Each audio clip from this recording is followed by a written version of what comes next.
A media obsolete. The whole media is controlled by a few corporations thanks to deregulation by the FCC. You mean Disney, Fox, Westinghouse, and good old GE? They own networks from CBS to CNBC. They can use them to say whatever they please and put down the opinions of anyone who disagrees. Or stuff about PCBs. What are PCBs? They come from electric power plants built by Westinghouse and GE. They can give you lots of cancer that can hurt your body. But the big shots don't care. They're all sitting pretty thanks to corporate welfare. What's that now? They get billions in subsidies from the government. It's supposed to create jobs, but that's not how it's spent. They use tax and soft money to support congressmen who will vote for weapons programs again and again and let them dump toxic waste where the young ones play. INGE made the bullets that shot JFK. You contribute to this chain every time you buy a product sponsored on this show. That's what NBC doesn't want you to know. So the next time, please stand by, please stand by.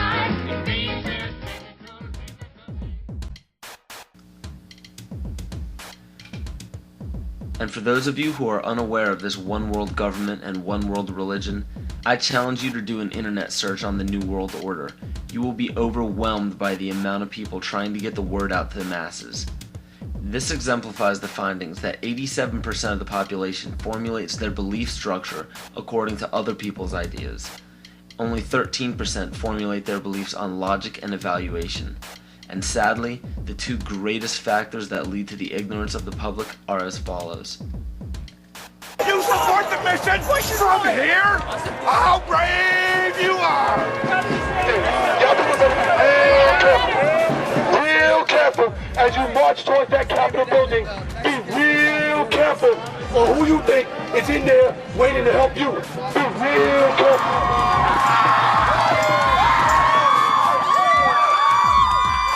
Groupthink. We're on our way to a one-world government unless we, the people, say no. This will not be tolerated.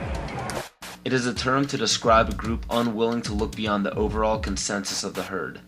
Many times it is out of a lack of drive or ambition to ask original questions to arrive at genuine answers. But more importantly and dangerously, it is also an occurrence that spawns from the fear of looking foolish in front of peers. Move to another country. We don't want you here. Both religion and politics are forms of groupthink. Words such as patriotism and faith are both fancy words that ultimately mean blind submission. Supposedly, it is considered heresy or unpatriotic to question the words of your leader. So the fear of upsetting the superior higher power has forced the herd to practice groupthink regardless of what it leads to. And one of the greatest examples of groupthink is the stigma given to conspiracy theories. The phrase conspiracy theory gives a distinct impression to the average person. The JFK assassination, Area 51, Roswell, government cover-ups, strange disappearances. These subjects probably sound a bit too fantasy for the average person, and it's quite understandable. They're supposed to sound made up. Throughout the mistranslation of time and embellishment of these stories, facts were added or omitted. Some may be true and some may be false, but one thing is for sure. If a global secret needed to remain hidden yet began emerging among the public, the best cover-up is to embellish or alter the story until it sounds ludicrous. So what happens when the secret involves the government and the government has intimate ties to the mainstream media, and the mainstream media, as said before, has been proven to sway at least 80% of the public's opinion? The logic is undeniable. Media in every form is put in place to make people feel stupid for even keeping an open mind towards conspiracy theories. Movies, books, fairy tales, and folklore are all tools to make the average person feel insane for supporting or believing in a conspiracy. And why shouldn't they? Our leaders have no problems telling us not to investigate or believe in these theories. Let us never tolerate outrageous conspiracy theories concerning the attacks of September the 11th. Malicious lies that attempt to shift the blame away from the terrorists themselves. The most basic of pagan practices is the control of human population to have a perfect balance between man and nature. The goal is to bring the population down to 500 million, which is over a 90% reduction in humanity. Now that we have abandoned everything we've been trained to think prior to this moment, we can start looking at the world for what it is, instead of what people tell us it is.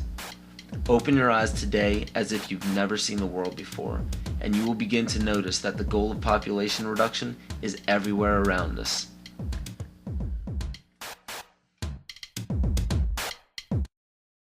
Let me assure you that absolutely nothing that I'm going to tell you is exaggerated, is interpolated, or is imagined. Everything I'm going to tell you is documented.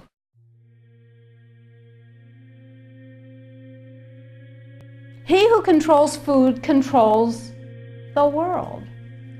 Well, they said in 1962, we're going to work toward total global implementation of Codex Alimentarius on December 31st, 2009. They were sort of guidelines. Now, Codex Alimentarius Commission is administered by the World Health Organization, WHO, and the FAO, the Food and Agriculture Organization. They fund Codex and they run it at the request of the UN. So they're mommy and daddy to Codex Alimentarius. In 1994, Codex, with no notice here in this country whatsoever, declared nutrients, put on your intellectual seatbelts, declared nutrients to be toxins. They're poisons.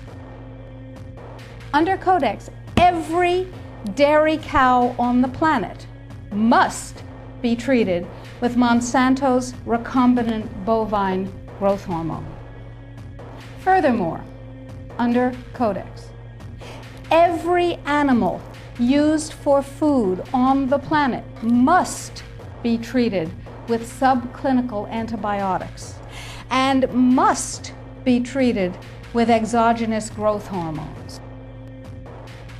If you do the numbers in the WHO-FAO projections, the epidemiological projections, they estimate, not I, that just the vitamin and mineral guideline alone, when it goes into global implementation on December 31st, 2009, will result in a minimum of 3 billion, that's B, bad, big, billion deaths. 1 billion through simple starvation. Those folks who die are not particularly economically successful from the point of view of the corporations, but the next 2 billion, they will die from the preventable diseases of undernutrition. Who will live? Probably those people who are wealthy enough and powerful enough to have their own pushers of clean food and nutrients. So we need your help, because the United States leadership is what's going to literally save the population of the planet. The UN has put out dozens of public documents where they're calling for an 80% world population reduction. In fact, at the Beijing Women's Conference, the World Conference, back in 1997, the head of the UN Food Program said, "We will use food as a weapon against the people."